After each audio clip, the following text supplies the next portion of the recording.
All right, we are here at Rob's home looking to replace furnace. We got a high efficiency 120,000 BTU furnace as it sits.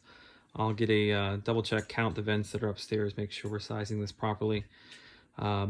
This is in the basement. This services the full second floor, which you can see it's marked right up here. Services the full second floor and part of the first floor as well. There's really easy access into this room right behind me. That is the garage, that door right over there. You can pull around behind the house, come right in the garage. You've got probably 20 feet worth of tarps you need to bring in to cover the carpet, but otherwise there's really good access. The furnace itself is 40 inches tall, 28 inches deep, 24.5 inches wide.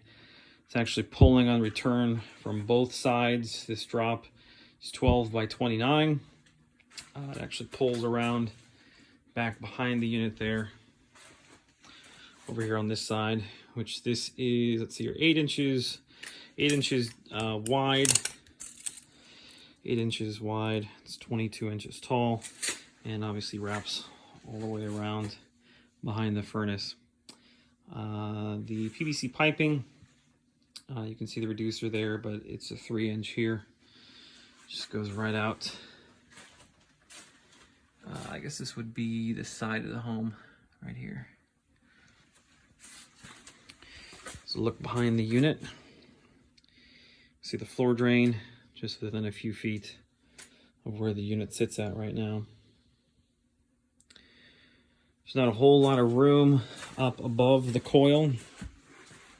Coil itself is about 32 inches tall, and then there's only about, I think about maybe 2 inches, maybe a hair over 2 inches above that.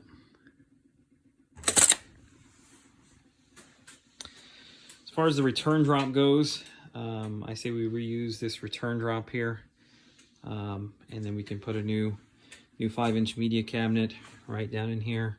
I don't know if the 120,000 BTU units are 34 inches tall or if those are 40. If it is 34 inches tall, then we'll put it up on a base. Otherwise, we're going to have to redo the return pulling from both sides here. But I'll have all that information in the install sheet. All right.